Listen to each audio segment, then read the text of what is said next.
Alright people, welcome back. Well, we got the Greys report. Did it tell us anything we didn't already know? I don't really think so.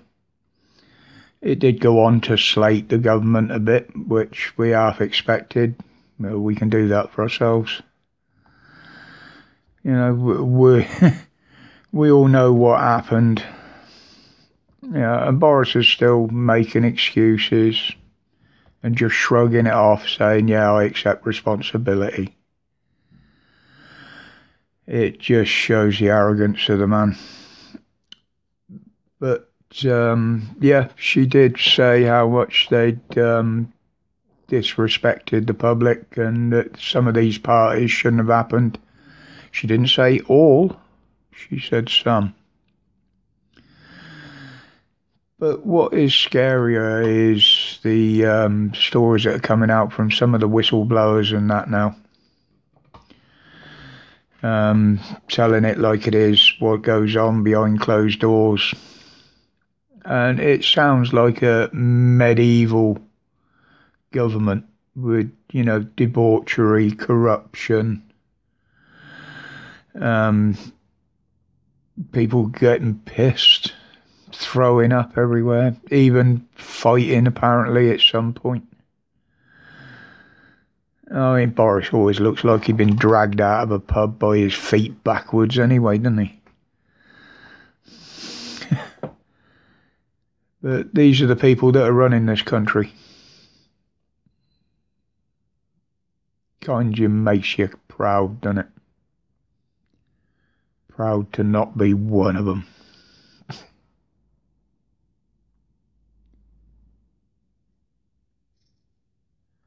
Hello, the cat wants to go out.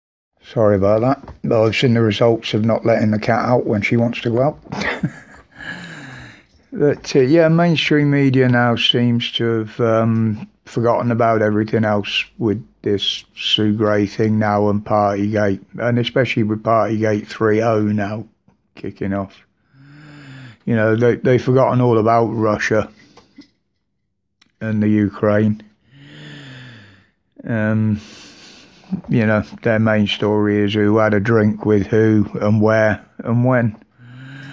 You know, they're not talking about the breakdown in the health service, care services, care homes. Well, and just to show how much the NHS are screwed round here, our local trust in the West Midlands now, it's been reported by the Chief Nursing Officer for the ambulances, Mark Doherty, from West Midlands Ambulance Service, said they may even have to stop responding to emergencies because they can't cope. They're not unloading the patients quick enough because they can't get them through the hospital quick enough. And in his own words, the whole service in the West Midlands, the ambulance service, could collapse as early as mid-August, which would mean no ambulance service whatsoever in the West Midlands. He said they're trying their best, you know, obviously, they're dedicated guys. But how long before this starts to happen in other trusts around the country?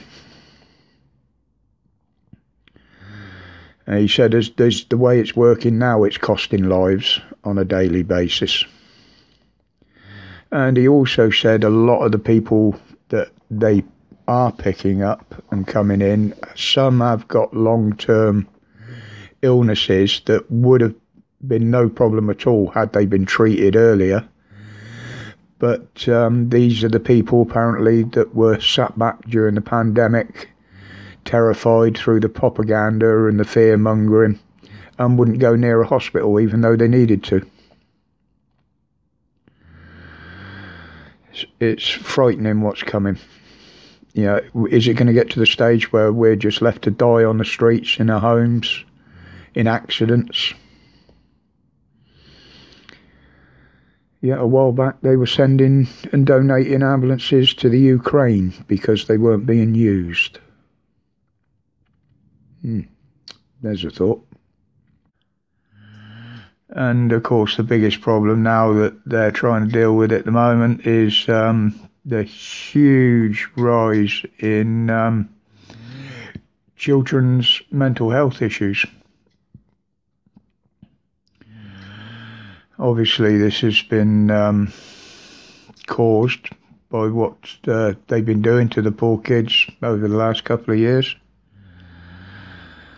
You know, you can't put kids through that and not expect any reaction. You know, we've got war going on that we're feeding both sides, forsaking our own people. We've got the WEF and the WHO both trying to take over the world's powers. That sounds like a wrestling match, doesn't it?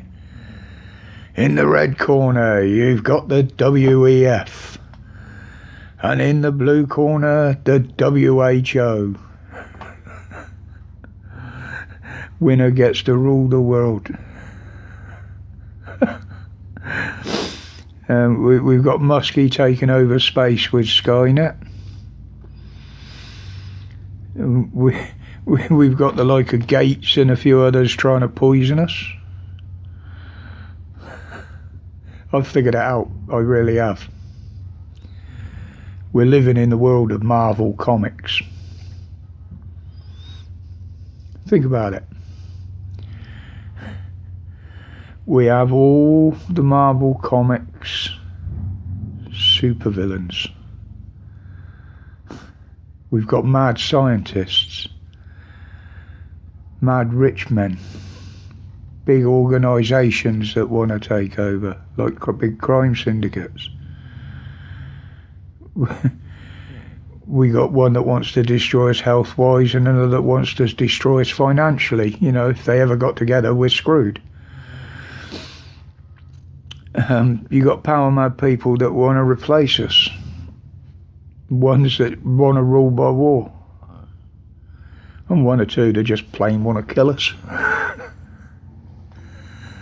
So, yeah, there we go. We've got just about every type of Marvel supervillain going, really, haven't we? Even down to their little criminal subordinates. You know, like government officials.